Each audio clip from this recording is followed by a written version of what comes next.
Bueno, Daniel, bienvenido. Muchas gracias por estar en este ciclo de charlas que arrancamos a mediados de mayo y estamos haciendo todos los martes y jueves a las 5 de la tarde. Hoy es un día excepcional por el corte que hubo el jueves pasado acá en Madrid, que no nos permitió a ninguno de los dos tener conexión, lamentablemente. Tal cual, sí, sí, fue así. Este, A quienes se van uniendo, les cuento, estamos con el doctor Daniel Báez, que es abogado, fiscal jefe en la ciudad de Puerto Madryn, provincia del Chubut, y ahí es también docente de la Universidad Nacional de la Patagonia San Juan Bosco. ¿Qué materia das en la universidad, Daniel? Eh, yo empecé, cuando empezó esto como una escuela de Derecho, empecé como Claro, ayudante en Derecho Penal 2, después Derecho Procesal Penal, y con el tiempo, bueno, se convirtió en facultad, y bueno, concursé Procesal Penal, aprobé el concurso, la verdad que fue toda una trayectoria de distintos avatares. La Escuela de Derecho se quiso cerrar, hubo poca colaboración, perdón, poca colaboración con los abogados en aquel momento de acá locales, de la zona, no estaban de acuerdo en que hubiera estudiantes o hubiera abogados, mejor dicho. Pero bueno, fueron distintas instancias que se fueron superando y ya hace 20 y pico de años de que empecé como ayudante, obviamente ad honorem todo esto, durante años. Después se fue jerarquizando, se fueron uniendo docentes, había docentes viajeros, y hoy por hoy la mayoría de los docentes son formados acá. Tenemos alumnos también que integran la currícula de la facultad.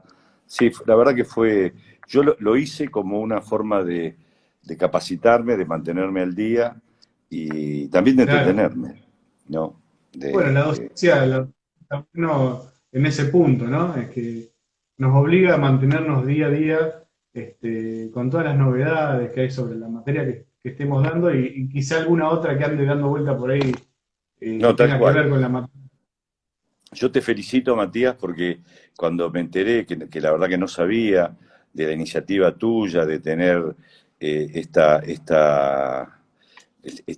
especie de fundación interesada en temas de derecho, porque allá cuando yo tenía tus años, también hoy con un camarista federal conocido, Ricardo Basílico, que fue Ajá. fiscal jefe de la ciudad de Trelew, fundamos acá un instituto de derecho penal y hicimos varios seminarios, congresos, mantuvimos una actualización permanente en temas de derecho y trayendo figuras de renombre, ¿no? Reconocidas. Claro. Madryn es una posibilidad cierta porque es eh, como, como decíamos en esa época, ¿no? Había un interés jurídico, turístico, que, que, Claro. que Esto- captaba el interés de los juristas de Buenos Aires, ¿no? E incluso del exterior. Yo me acuerdo siempre que Baltasar Garzón estuvo acá, lo trajimos para dar una charla y muy contento, ¿no? Bueno, más que invitado, ya se lo hemos dicho a la doctora Patricia Reyes, que también estuvo con nosotros, invitado a formar parte y a colaborar con nosotros en lo que necesiten, nosotros apoyándolos a ustedes y ustedes a nosotros para traer más capacitaciones, porque de eso se trata. Esta fundación en un principio, a ver, yo como abogado básicamente laboralista había pensado hacerla de derecho laboral, pero después dije, ¿por qué solamente circunscribirme al derecho laboral si en la Patagonia, en Madrid empezando y en la Patagonia después, hay necesidad de que se traigan cosas no solamente en derecho laboral, en todas las áreas del derecho? Por eso, bueno, también este ciclo de charlas empezó un poco a recorrer el derecho laboral, cuestiones de género, y después lo empezamos a ampliar a otras materias. Y bueno, llegamos al de penal, que nos lo pidieron a gritos. ¿Cuándo van a hacer el Claro, módulo de derecho? claro, claro. Este, Eh, Ahora voy a sacar al perro. Tengo un cachorro acá, que tengo algunos problemas de comunicación. Lo entré porque pensé que iba a estar más tranquilo, pero está peor. Eh, no, yo te tengo que decir, Matías, que el derecho laboral fue, digamos, mi primer amor, porque cuando yo me recibo en Buenos Aires, hace bastante tiempo ya, no voy a decir, pero yo trabajaba en un estudio jurídico y hacía, a ver un segundito, hacía derecho laboral. El estudio se dedicaba específicamente a eso. A ver, un segundo. Bueno, sí, va. Bueno, justo estas son las cosas que pasan es también lo lindo de estar en casa. Vos Pido disculpas, pero bueno, ah, tengo dos border collie, unos cachorros y es bastante inquieto. Pero bueno, son no, una...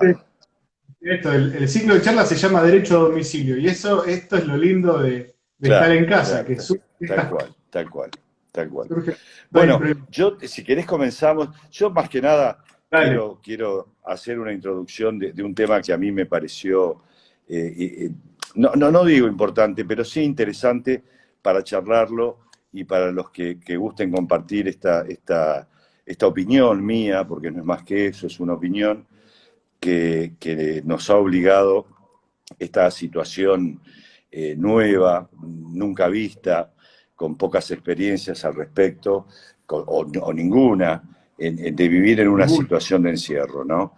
Creo que a la fecha de hoy, no sé si llevamos 210 días, 208, 210 por ahí, yo no soy muy bueno en eso, de pandemia. Esa situación, desde mi punto de vista, y que traigo para charlar hoy con ustedes acá, nos ha obligado a realizar nuevas rutinas en nuestro Sí, trabajo, en nuestra vida personal, en el quehacer diario, y estar atento a los distintos cambios que hemos ido teniendo a medida que pasaba o evolucionaba esta situación de pandemia, ¿no?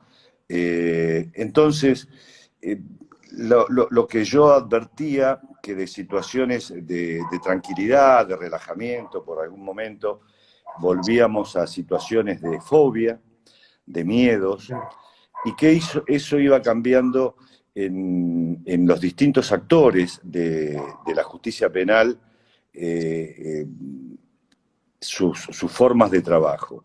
Y estas formas de trabajo tuvieron una efectividad, este sistema virtual de impartir justicia, esta conectividad que nos permitió a todos seguir trabajando, obviamente no de la misma manera que lo hacíamos antes. Perdimos rutinas y empezamos a Claro. adquirir otros en estos 210 días. Rutinas que algunos, hasta yo creo, esta es una opinión obviamente personal, creo que les ha venido bien. Hay gente digamos, de lo que yo veo, que se siente cómodo con esta situación, que se siente cómodo con la casa, que se siente cómodo en su Claro. hábitat, que no desea salir a trabajar.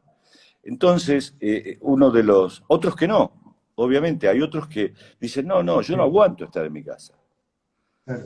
Que O sea, prefieren volver, no tengo ganas. Te escucho, sí. que prefieren volver a la oficina, digo, y no quedarse en la casa Tal haciendo cual, teletrabajo o una tal cual. audiencia de la computadora.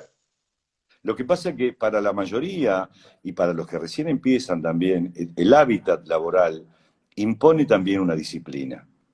Claro, Esa disciplina hablo de la disciplina de trabajo, no de la disciplina jerárquica o de la sí, sí, disciplina del reglamento. Hablo de los métodos de trabajo en el trabajo y de la posibilidad de realizarlo en un lugar en el que uno se habitúa. Eso claro. se ha perdido. Entonces, creo que tenemos que empezar a pensar, todos los operadores del sistema, abogados, funcionarios, que trabajamos cotidianamente en distintos ámbitos del derecho, que esta situación que en algún momento va a pasar, no va a traer ni premios ni castigos. Lo que va a traer son consecuencias. Entonces, yo hoy me animo así a proyectar cuáles serán esas consecuencias a raíz de lo que está sucediendo ahora. Entonces, la primera que se me ocurre, y creo que es la más importante, que es la esencial, y que nos, o sea, digamos, es la que debemos tener presente, estimo yo como un valor ineludible, y no estoy hablando del proceso, ¿eh? No hablo de la inmediación, no hablo de los plazos, yo estoy hablando del factor humano. Sí, El factor humano se ha perdido. claro, Aquello que es tan importante para los operadores del derecho, para abogados, para funcionarios, para los que realizan distintas tareas, hemos perdido y nos va a costar recuperar digamos, como un desafío el factor humano. El factor humano entendido por la situación del contacto permanente que nuestro trabajo nos obliga como operadores del derecho, pero sobre todo como personas, en el sentido de que en el ámbito específico de la justicia penal, uno de los valores que yo promulgo y proyecto, algunos lo toman, otros no, en la gente que trabaja conmigo, en el grupo, en el equipo que tenemos de trabajo, es el ponerse en el lugar del otro. Entonces, esa posición de ponerse en el lugar del otro y hacer propio el conflicto, hacer propio el conflicto penal que se proyecta en esa persona que le ha tocado vivir una situación de víctima, hoy por hoy es de muy difícil realización. Entonces, entre esas consecuencias que yo decía que obligan al operador a tener en cuenta, también encontramos esta otra. Hemos perdido el contacto humano. Entonces, a partir de esta situación, debemos preguntarnos y prepararnos también de cómo volver a empezar. Porque en algún momento, o sea, esto va a tener un fin y habrá que sí, volver a empezar. Y el desafío es ese también. Aquellos, esto es una, digamos, es una hipótesis mía, ¿no? Que proyecto en estas horas que todos tenemos, y se habrán dado cuenta, que tenemos más horas de ocio. claro, Antes sí, sí, las capacidades o los tiempos de trabajo, al menos en la órbita penal, con los equipos que están de turno y con los hechos que suceden, eran entre 7, 8, 10 horas. Había días que eran de más. Hoy todo eso se ha reducido. Se hace un trabajo más acotado, se hace un trabajo más estricto, se hace lo necesario y se llega, lamentablemente, a un criterio de selectividad de casos. O sea, estamos privilegiando, a raíz de la pandemia, los casos en los cuales va a haber justicia, o en los que vamos a intentar hacer justicia. Y claro, dejamos de lado aquellos casos en donde materialmente y por ese factor humano que hoy nos obliga a estar encerrados, no nos permite tener ese abanico de posibilidades que antes enfrentábamos. La justicia penal, organizada en distintos lugares de la provincia y con este sistema acusatorio, está organizado por equipos de trabajo, ajá, por tiempos, por plazos, por tiempo en los procesos. Tenemos procesos rápidos y procesos complejos, para hacerlo breve y para explicarlo de esa manera. Hoy no hay plazos, hoy no hay plazos, hoy se han suspendido los plazos. ajá, Entonces, me refiero que se han suspendido, no estoy hablando de la acordada del Superior Tribunal, que seguramente ok, los defensores, nuestros colegas defensores van a discutir. Estoy hablando de la posibilidad humana de abarcar todos los casos que entran en la conflictividad diaria de cada unidad fiscal. Entonces, el desafío, estimo yo, la proyección que hago, es que este factor humano, externo por un lado e interno por el otro, va a tener que recuperarse de a poco. ¿Cómo volver cuando esto termine, cómo volver a encontrar, a retomar estas rutinas de trabajo y trabajar, digamos, como lo hacíamos antes? O sea, digamos, son 210 días, 208 dije al principio, no sabemos cuántos más. No Te hago sabemos una cuántos consulta. más. ¿Vos creés que ha habido una desaprensión de los operadores del derecho, de los abogados que intervienen por las distintas partes en la resolución de un caso penal? No, desaprensión no ha habido. Yo lo que llamaría, digamos, el término, por decirlo así, ante cada caso en particular y también proyectando en lo general, ha habido en principio incertidumbre Ajá, de cómo hacer el abordaje. Eh, claro. pero, digamos, acá yo hay una palabra que no nombré, pero que se encuentra en la conversación, que está íncita en la pandemia, que es el miedo. Sí, sí, sí, La sí. gente O tiene sea, miedo. O sea, la sí, gente tiene miedo. Los defensores tienen miedo de ir a la cárcel a tomar contacto con sus asistidos. Los fiscales tomamos y tenemos miedo y tenemos nuestros recaudos para tomar contacto directo con la víctima. Cuando yo hablo de este factor humano, ese es el factor que se ha perdido. Lo ejemplifico con estos dos casos. Hay perfecto. otros, ¿eh? Hay otros también, claramente. No, yo entiendo que no ha habido desaprensión. Lo que sí hay temor. Hay temor, claro.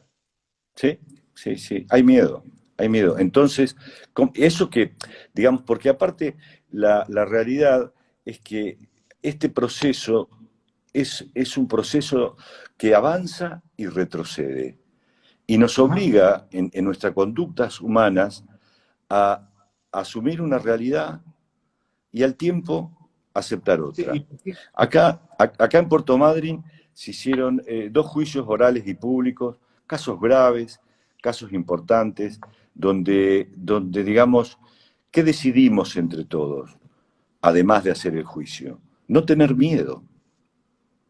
claro. ¿Qué sucedió después? Hubo una alerta sanitaria general que nos obligó a retroceder. Entonces, ¿qué actitud se tomó en general? ¿Qué hacen, digamos, los que, digamos, de alguna manera tienen la responsabilidad de estar atentos a estos cambios sanitarios? Retroceder. Entonces, ese retroceso, indefectiblemente, hace que nuestro trabajo haya retrocedido también. Claro. De hacer 2 juicios y de proyectar otros para lo que resta del año, hoy la incertidumbre es que no sabemos qué juicios se van a realizar De manera presencial. de manera presencial. Sí, Se hay, hace, hay, de todas hay formas, a una, ver, lo hay una yo, reticencia general la de... justicia, Te escucho, sí. lo que he visto, a diferencia de la justicia civil, te decía, es que la justicia penal ha tenido que necesariamente no parar. Por más suspensiones de plazo de acordada que decíamos hace un rato, no pueden parar, porque los No, plazos hay que cumplirlos, porque los plazos convencionales de las convenciones internacionales hay que cumplirlos, esto de la brevedad en los juicios, y además involucra indefectiblemente a las libertades de las personas, mucho más que la pandemia, quizás. claro. No, es así. Pero además en el aspecto, de la... Hablo de Madryn, pero las otras ciudades de Chubut ha pasado lo mismo. Hemos tenido, el Madryn, 5 homicidios desde la pandemia. Hubo que trabajar, hubo que ir al lugar, hubo que entrevistar a las víctimas, hubo que entrevistar testigos, hubo que hacer allanamientos, hubo que realizar medidas, audiencias. O sea, acá, digamos, quizás parece pesimista el panorama que yo doy, pero, digamos, estos 210 días también ha servido, yo creo, veo el lado positivo de eso, para trabajar en equipo. Pero no estoy Claro. hablando de compartimientos estancos, la No, defensa, la fiscalía y los jueces en la órbita penal, sino que todos, digamos, de alguna manera, hemos acordado tácitamente, digamos, sacar los procesos adelante. Obviamente, cada uno defendiendo sus intereses. Yo no sé, sí. te traslado a vos la pregunta, Matías, ¿cómo ha sido en la órbita civil, laboral, con los abogados particulares? He escuchado y leído por ahí algunas quejas o No, cartas. eh, cierto, ha habido un parate, porque al estar la suspensión de plazos, la feria extraordinaria, se han imposibilitado muchas acciones. Esto de tener que habilitar feria, esto de no poder presentar una demanda, que no importa total, el plazo está suspendido, entonces no se te prescribe. Estas cuestiones que son muy de la feria de enero, de la de julio, se claro, trasladó a 2 o 3 meses. Entonces, eh, yo sinceramente no sé cómo se habrán manejado en el laboral, pero sí es sabido que ha habido un parate para los de afuera. claro, En el claro, adentro simplemente ha seguido trabajando. claro. Trabajo hay siempre, sentencias para hacer hay siempre, interlocutorias para hacer hay siempre, traslados para dar hay siempre. Eso es imposible de calcular, pero sí seguramente ha habido mucho más parate que en la justicia penal. Claro, sí, digamos, este criterio de selectividad que yo decía en un momento de la charla, es así, o sea, yo lo asumo, lo reconozco, está hablado con el resto de los fiscales jefes de que si nosotros indefectiblemente no mantenemos o sostenemos un criterio de selectividad, hoy, en la condición actual de trabajo, es imposible mantener el ritmo laboral que teníamos antes de la pandemia.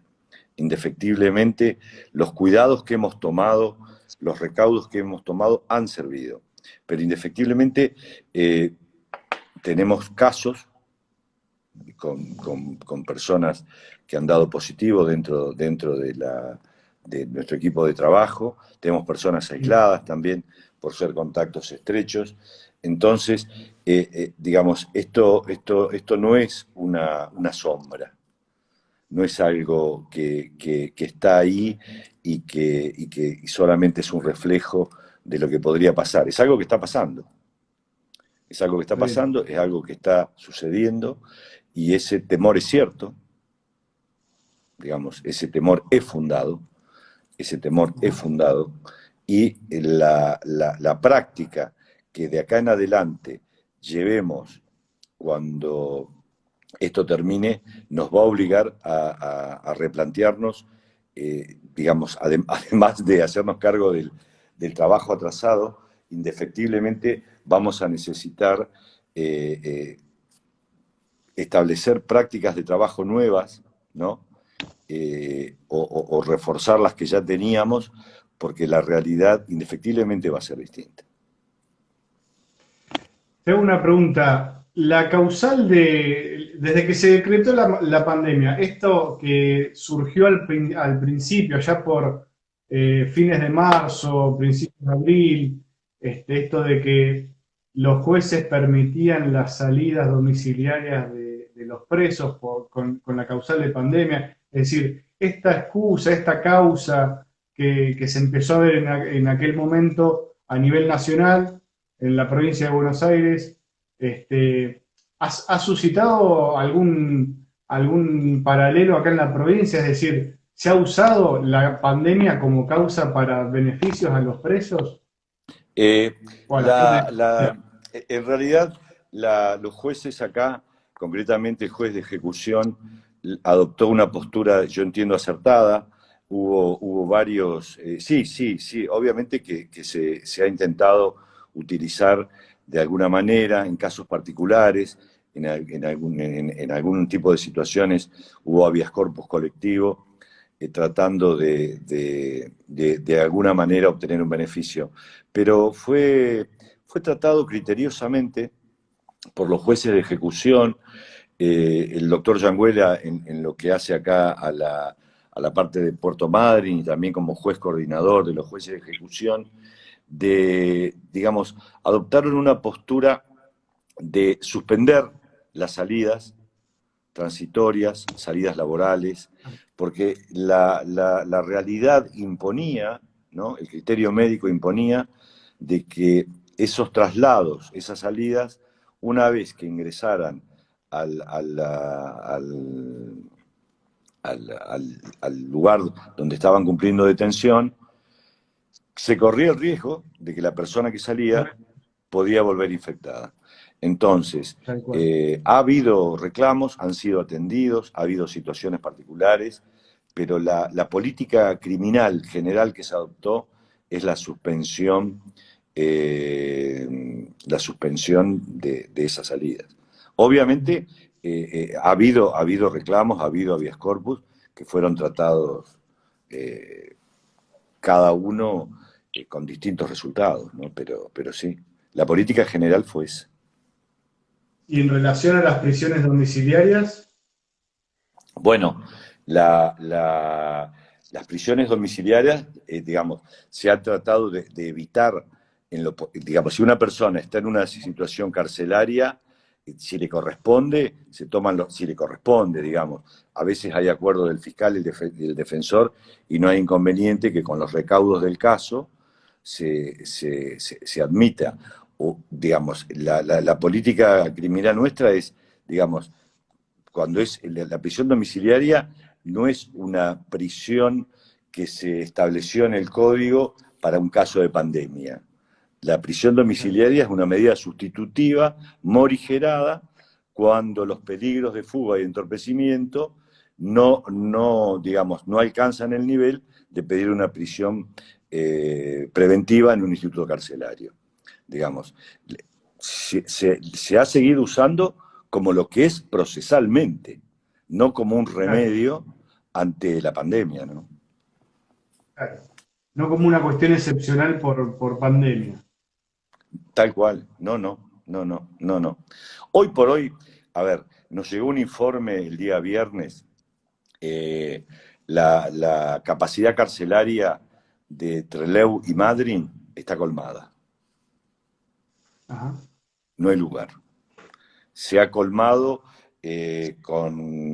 digamos, con personas en situación, condenados y en prisión preventiva de la provincia, que son muchos, y se han sumado aproximadamente 60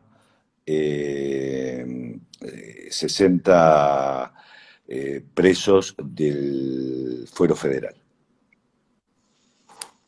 Ah, porque Eso, hubo eso, eso ha colmado la capacidad carcelaria hoy por hoy, que es un tema que a los jueces y a nosotros también nos preocupa mucho por la situación que puede llegar a haber de hacinamiento y del peligro del las ingreso condiciones. exactamente, sí, sí, sí. Ahora, con esta cuestión, sigamos con el tema de la pandemia. En relación al trabajo, a lo procesal, Sí. eh, ¿se ha llegado en alguna causa, en algún momento, al vencimiento de plazos, a la caída del proceso que derivaba en la libertad de alguno de los imputados o alguno de los procesados? No, no, no, no. No, no, va a no. costar. Acá hay un trabajo conjunto, digamos, que hay un organismo que es la oficina judicial, que es muy importante y que, digamos, coordina los juicios a realizar con los vencimientos de los plazos. No ha habido ese tipo de situación, no ha habido ese tipo de situación en causas con detenidos. ¿Que ha habido planteos? Sí, sí lo ha habido. La defensa pública ha planteado dos oportunidades, personas condenadas, pero no por la pandemia, digamos, sino por el aspecto procesal de que en el término de los 3 años, pese a estar condenados por ejemplo, doy un caso que me acuerdo ahora, tener condena por un tribunal de juicio, penas superiores a 10 años, confirmada por la Cámara del Crimen, desestimado el recurso extraordinario ante el Superior Tribunal de Justicia, se encuentra pendiente, por ejemplo, el recurso extraordinario. O bien la queja en otros lados, habiendo sido denegado el recurso extraordinario, la queja. Bueno, todos esos planteos han sido desechados. Digamos, que han existido, que no han prosperado, pero no ha habido un vencimiento de plazos, al menos que yo conozca, por falta de trabajo o falta de cumplimiento de los plazos. Hay una modalidad que es interesante, que esto sí es un trabajo que se aplica mucho en Estados Unidos y que digamos, la situación de pandemia ha obligado a esta negociación con penas de hasta 8 años de prisión a través del Instituto del Juicio Abreviado. Esto es, digamos, en Estados Unidos prácticamente, yo no sé a aquellos que les gusta la jurisprudencia anglosajona, pero en Estados Unidos prácticamente no hay juicios, hay muy pocos. La mayoría son acuerdos entre el fiscal y el defensor a una pena. Obviamente que ellos admiten penas mucho más altas de las que admitimos nosotros, ¿no? Nosotros hasta 8 años de prisión podemos hacer un acuerdo, obviamente bajo el control y homologación por parte del juez de garantías. Sí es cierto, esto hay que reconocerlo, de que esta situación de pandemia impone, digamos, ha impuesto extremar ese arte de la negociación entre fiscales y defensores, obviamente con participación de la víctima y participación del imputado, para arribar a estos acuerdos de juicio abreviado con una pena de hasta 8 años de prisión y considerando también de que en caso de no realizarlo, ir a juicio. Claro. ¿Y Ir a estos, juicio. estos acuerdos se han incrementado en estos meses? Sí, se han incrementado. Sí. Se han incrementado, pero ¿por qué se incrementaron? Porque Digamos, a los ver, defensores, te doy un los ejemplo. El contacto directo nosotros con la víctima ha sido suplantado por Zoom, por Webex, por teléfono. claro, Entonces, se le hace saber a la víctima la verdad. La verdad es que su caso podría no tener un juicio por vencimiento de los plazos. Entonces, la opción podría ser un juicio abreviado. Obviamente que se respeta siempre la palabra de la víctima, salvo que sea desproporcionado.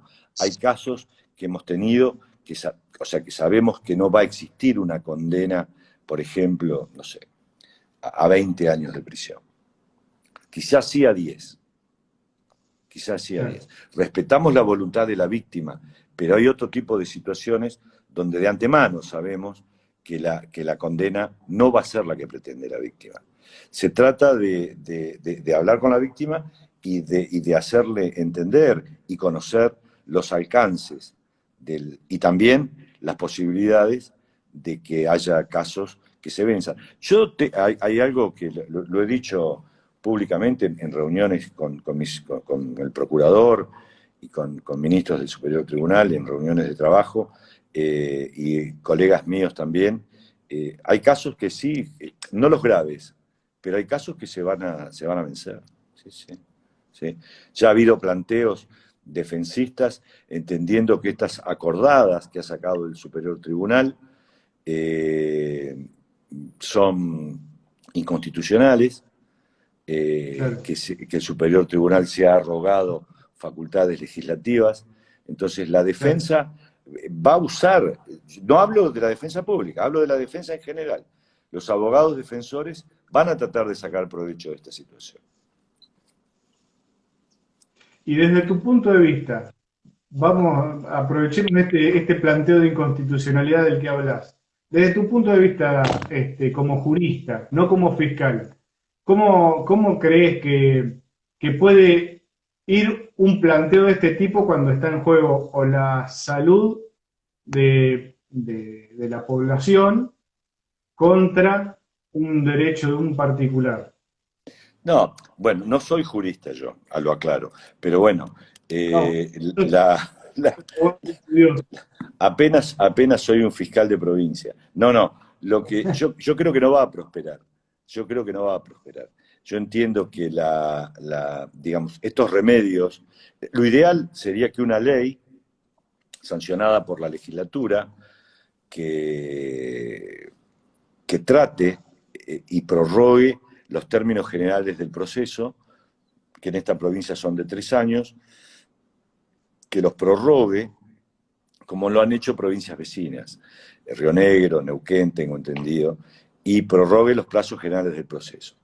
Aun si ello no sucediera, yo creo que las facultades del Superior Tribunal de decretar estas ferias y la suspensión de términos está dentro de sus facultades. Yo entiendo que de llegar a esta instancia, por ejemplo, a la Corte Suprema,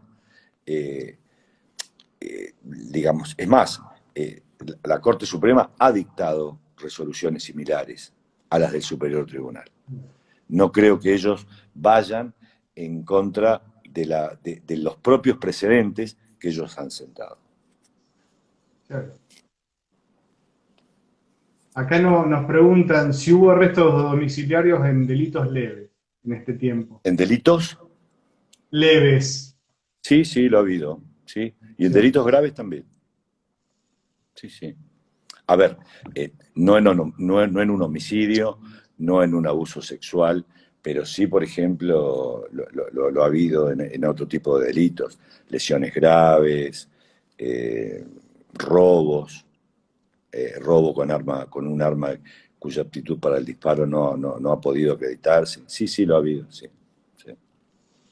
¿Cuáles han sido los delitos que más han incrementado en estos meses? Digamos, en un principio, esto fue evolucionando desde, no sé si ustedes tienen presente, yo me acuerdo por una situación personal, pero bueno, el 19 de marzo Sí. se terminaron los vuelos y se terminó el transporte terrestre a la provincia. Ese Jueves día, 19 de marzo. ese día es como que se cerró la provincia, digamos. Entonces, a partir de esa fecha, digamos, las estadísticas que siempre siguieron, quizás con mayor lentitud, pero siempre siguieron cargándose, digamos, disminuyeron por la presencia las personas en sus casas, disminuyeron los robos y los hurtos. De manera considerable, ¿eh?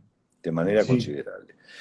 Situación que a partir del mes que coincidió con la apertura, digamos, con las salidas, digamos, con los comercios abiertos, con la extensión de horarios, a partir de junio, julio, concretamente, más precisamente de julio, se retomó los niveles anteriores de los delitos contra la propiedad.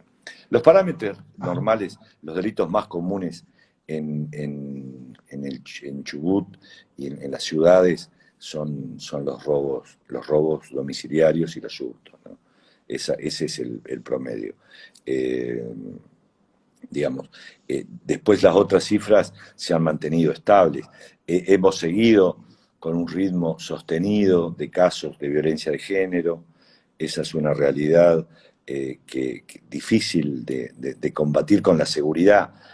O sea, la Claro. seguridad no está preparada para combatir la violencia de género, en el sentido de que son hechos intrafamiliares, difíciles de detectar, ¿no? ¿Son ritmos sostenidos, decís, desde antes de la pandemia a ya dentro de la pandemia o un ritmo sostenido a partir de la pandemia? No, desde antes de la pandemia. No, desde antes de la Desde antes. pandemia.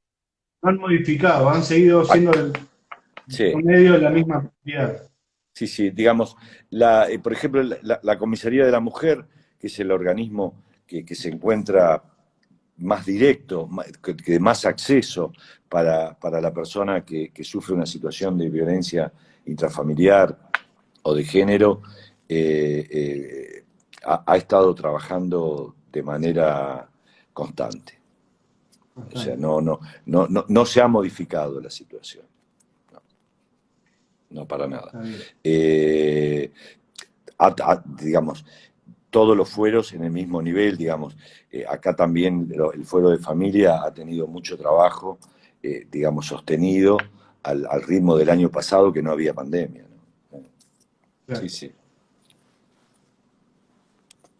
Bueno, Daniel, no sé si querés agregar algo más. No, Yo. no, agradecerles, espero no haberlos aburrido. Parece domingo hoy, parece una tarde de domingo, una hermosa tarde, Es, realmente claro. espectacular.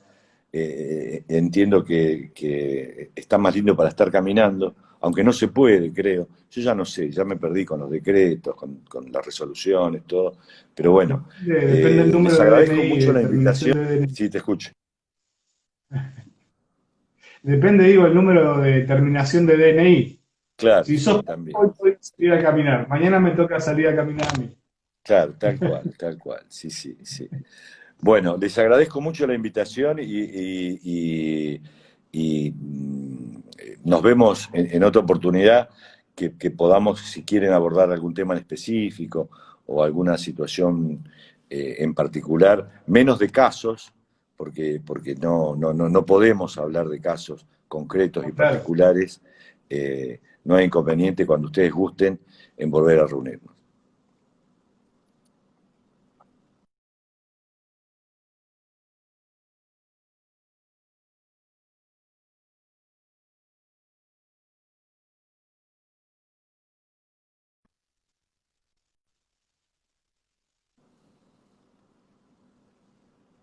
Disculpame, porque yo te perdí 2 segundos. Pero bueno, Sí, te sí. agradezco, te agradecemos en realidad el grupo que estamos haciendo este ciclo de charlas de derecho a domicilio, y yo te agradezco personalmente tu participación y tu vocación de seguir estando, de seguir participando. Eh, y bueno, nos estaremos viendo en breve. Te invito a que mañana martes, en la charla que en realidad debería ser a las 5, como tenemos el partido de Argentina, hemos decidido pasarla a las 4 de la tarde con el Bien, doctor bien, ahí Luz. está, ahí está. Sí, La sí, previa, porque, digamos. claro, la previa al partido de Argentina va a ser con Lucio Brondes, que vamos a Con hablar Lucio sobre los Grande. desafíos del derecho penal actual. Perfecto. Bueno, muchas gracias, ¿eh? Bueno, Hasta luego. Hasta un luego. abrazo grande y que sigas bien.